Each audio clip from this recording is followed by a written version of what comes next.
My sister insulted my son and stole my identity, so I kicked her out for good. She lived rent-free, called my kid off, then took my documents, but she never expected me to file a report and cut her out for good. If this story pulled you in, please subscribe to the channel so you don't miss the next one. The thing is, I never wanted her here in the first place. When my sister Kara showed up at my door 5 months ago with her suitcase and her 11-year-old son, I didn't hesitate. I should have. I didn't ask many questions. She said her husband had walked out. Said she just needed a couple weeks to sort things out. Said she didn't want to be a burden. That was the first of many lies. Fast forward to Christmas Eve dinner. My house, my table, my rules, and she's been living here rent-free the entire time.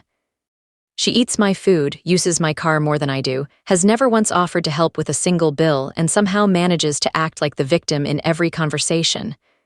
But tonight was the end of it. The table was full. My parents, our aunt and uncle from Connecticut, the cousins, everyone in their semi-best, pretending to be more civil than they actually are. My son Mason, who's 9, was sitting next to me, fidgeting with the edge of his napkin. He's a quiet kid, a little quirky maybe, but kind-hearted, and painfully smart in ways people don't always see right away. Kara's son, Logan, had spent the last few months making sure Mason knew he wasn't cool enough, fast enough, normal enough. I told her about it more than once. She shrugged it off every time. So, when Logan snorted under his breath at Mason for mispronouncing something during a conversation about space, Mason is obsessed with space.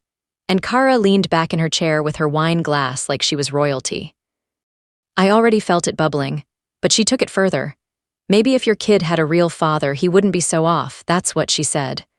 Right across the table, clear enough that the entire room caught it and quiet enough to pretend it was just for me, Mason looked down, his cheeks flushed immediately. I set my glass down. Maybe if your husband hadn't left, you wouldn't be living in my guest room. She choked on her drink. My mom hissed, "Don't do this." But I already was. I stood up and clink-kicked the side of my glass like I was making a toast.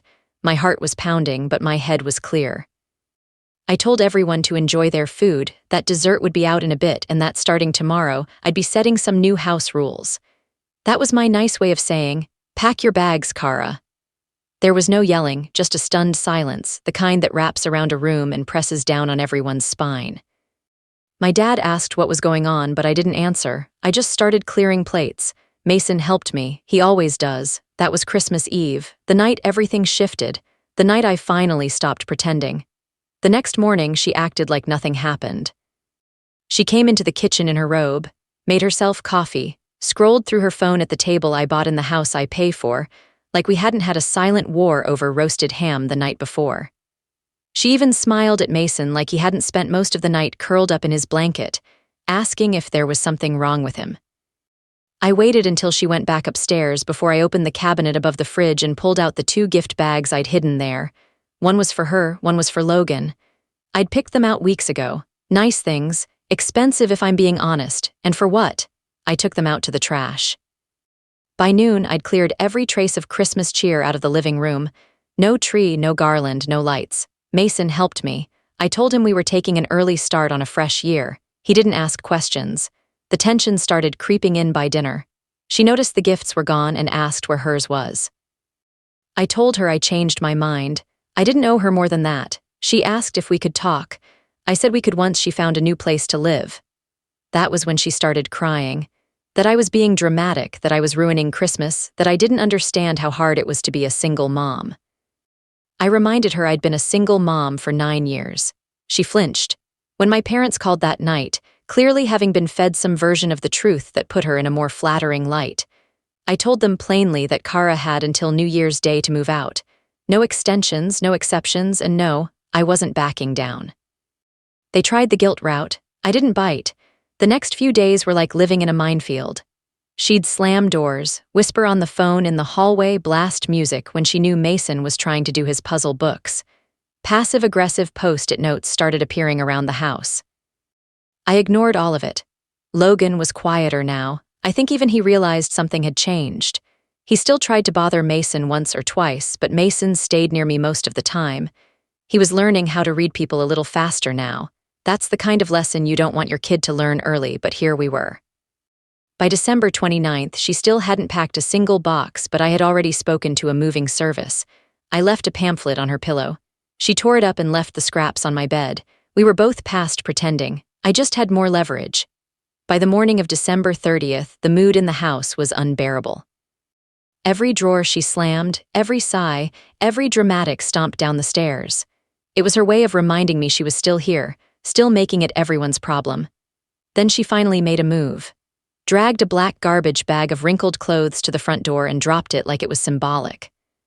She stood over it like she'd just done something brave, like that garbage bag proved she was really trying. She looked at me and said, "Guess your perfect little life can start now." I told her not to leave trash bags in my foyer and walked back into the kitchen. No response, no drama. That made her angrier than anything else could have. That afternoon, I took things further, changed the Wi-Fi password, logged her out of my streaming accounts, took back the garage remote. Every little thing she'd been taking for granted, gone. I also stopped locking up the guest room door when she wasn't home. I wanted her to see I wasn't worried that she could try and play games, but I held the cards now. That night, I found her in the kitchen with one of my good wine bottles, half of it already gone. She didn't even try to hide it, just stared into her glass and asked, "What kind of person kicks out her own sister during the holidays?" I didn't say anything.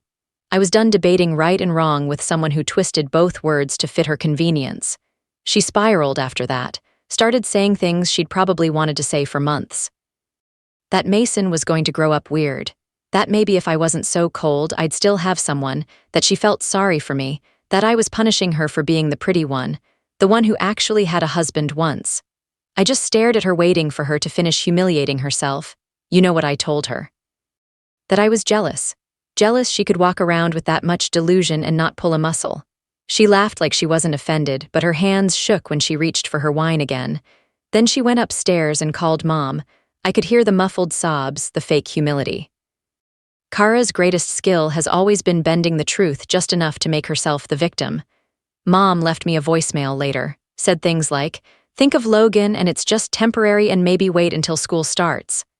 I didn't respond. I think she knew by then that I wouldn't. The only time something cut through all the noise was when Logan came up to me that night. He didn't ask about the move. He just asked if Mason would still be his friend after they left. I didn't answer right away. Then I said Mason gets to decide who treats him right. That's all I told him. On New Year's Eve morning, I walked into the living room and saw her packing real boxes for the first time. She'd borrowed some from the grocery store, wrote bathroom and toys on the side. Logan was folding things for her. It looked like they meant it this time. I didn't say anything. I made pancakes like it was any other morning. That night, she didn't come down for dinner. I didn't go upstairs. Mason and I watched a movie in my room, just the two of us. At midnight, we watched the ball drop. He leaned into me and whispered, "I like it better like this." I nodded, "Me too." I woke up to silence. Not the kind where someone's still asleep upstairs. The real kind. The kind where you know no one's coming back down the stairs. No one's waiting in the kitchen. No one's here anymore. Her car was gone from the driveway. Logan's jacket wasn't on the coat hook. The guest room was stripped. Mattress bare. Dresser drawers left open like she wanted to prove a point. She didn't leave a note, not even a passive-aggressive one. For a few minutes, I just stood there letting it sink in.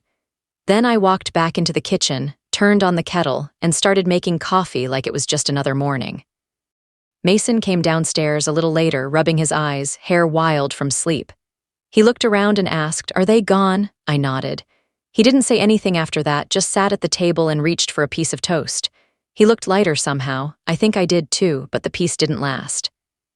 Around noon, I decided to finally reclaim the garage.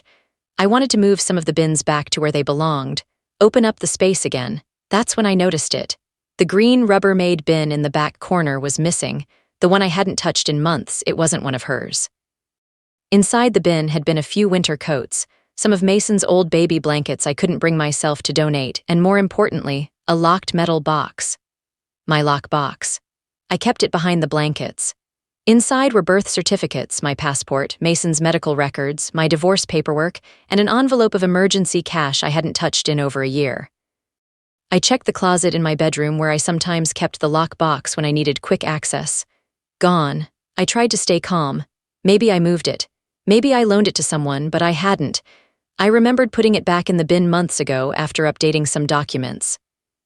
I remembered thinking it was safer out of the way. I called her, no answer. Texted her. Nothing. 10 minutes later, I got a reply, not from her, from Logan's old school. I'd called them on a hunch not to talk to him, just to ask if he'd been re-enrolled there. He hadn't. They had no record of any request. I sat down at the kitchen table staring at my phone and realized what this was. It wasn't just a petty exit. He was trying to keep leverage, something that could slow me down, tie my hands, force me to need her just a little longer. I sent her one message. Return the lockbox by 500 p.m. or I file a report. She responded at 3:18 p.m., said she didn't steal anything, just needed proof of address. Claimed she'd bring it back. Once she got her situation handled, she didn't see the problem. I didn't answer. Instead, I drove to the station and filed a report at 4:54 p.m. The officer didn't act surprised. Apparently, she'd pulled this kind of thing before, not with family, with a woman she used to work for. There was a note in the system, a warning, not an arrest, something about borrowed identity documents. It was vague, but it was enough to make it clear this wasn't just desperation. This was behavior. I didn't tell Mason. He still thought they just left peacefully. I let him believe that. That night, I opened the windows in the guest room for the first time since summer. I changed the sheets, vacuumed under the bed, threw out the stray socks and half-used shampoo bottles. Her perfume smell was still faint on the pillow, but it was fading. By midnight, I'd moved my spare keys, my passwords, and everything important to a new, better hiding place. I left the hallway light off and slept with my bedroom door open. I could finally breathe again. I didn't hear from her again after the police report. No texts, no fake apologies, no excuses. She disappeared as fast as she had arrived. Only this time, she didn't leave room for pity. The lockbox wasn't returned. I told myself she probably tossed it when she realized I'd shut down anything useful inside, but the silence was too strategic, too final. She knew I wasn't playing anymore. Then 2 days later, I got a fraud alert on my phone. Someone had tried to reset the login on one of my old savings accounts, one I barely used anymore.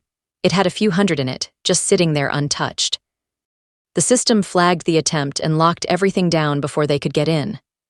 I changed every password again, called the bank directly, and sat in my car for 10 minutes afterward, just breathing, not angry, not scared, pissed, tired. I never told Mason. He didn't need to know that the same woman who used to read him bedtime stories was now trying to squeeze the last few drops out of what little trust one had left. Let him keep the version of the goodbye that didn't come with police reports and stolen documents. On January 3rd, around noon, I got a call from an unfamiliar number. I let it ring, then it rang again. I picked up the second time. It was a woman who introduced herself as the landlord of a duplex Kara had just moved into. She said Kara listed me as an emergency contact and she was just confirming it. I laughed, not out of amusement. It just came out reflex. Then I told her I wasn't available for emergencies involving Kara anymore and politely suggested she removed my number from whatever form she had. She hesitated, then said, "Understood." That moment gave me more peace than I expected.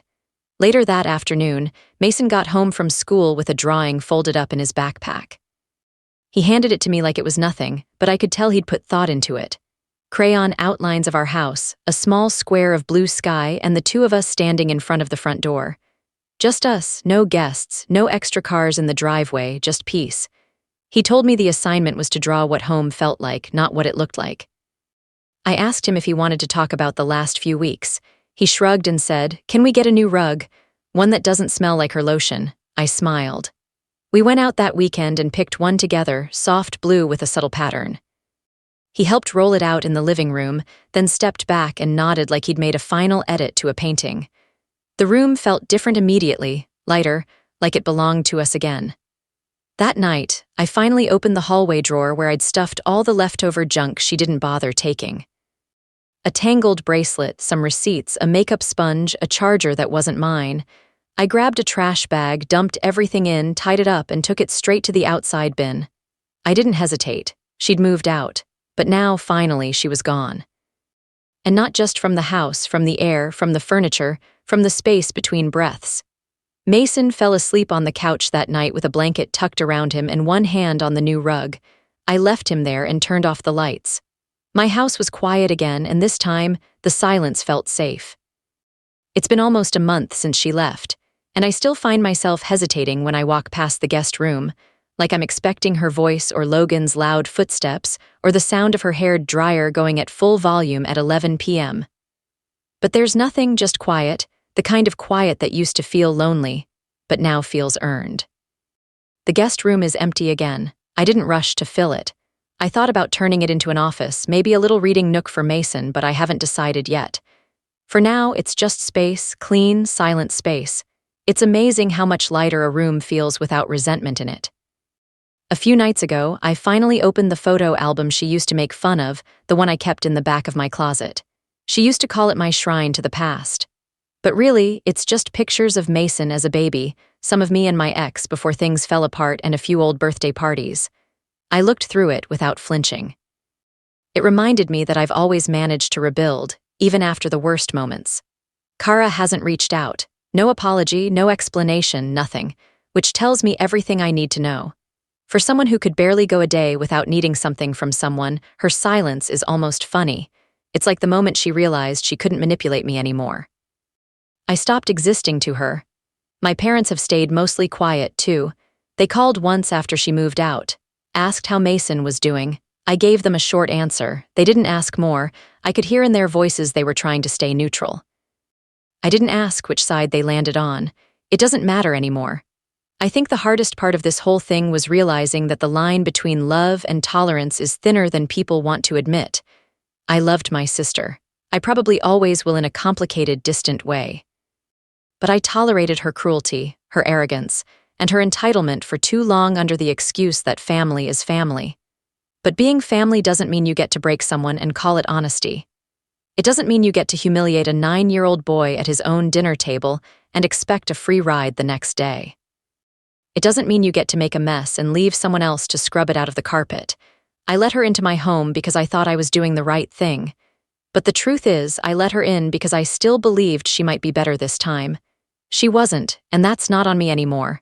Mason's been doing better. He still asks questions sometimes, small ones, like why Logan didn't say goodbye or if Aunt Carl will come to his birthday party in March. I give him honest answers. Nothing dramatic, just the truth that not everyone knows how to treat people kindly, even if they say they love them. We've made our own little traditions now. Saturday morning pancakes, movie nights on Thursdays, and long walks after school when the weather's nice. I notice he talks more now. He doesn't flinch when he mispronounces a word or second-guesses himself when he's excited about something. He's safe, and that's all I care about. The biggest lesson I learned from this: helping someone should never cost you your peace, your dignity, or your child's joy. And if it does, you're not helping, you're enabling. I'll never make that mistake again. I still have the voicemail she left me the day before she moved in. The one where she sounded scared and small and like the world had kicked her to the ground. Sometimes I wonder how much of it was real, maybe all of it was. But the truth is, being hurt doesn't give you the right to hurt others. I won't forget what happened, but I'm not angry anymore, just done, completely peacefully.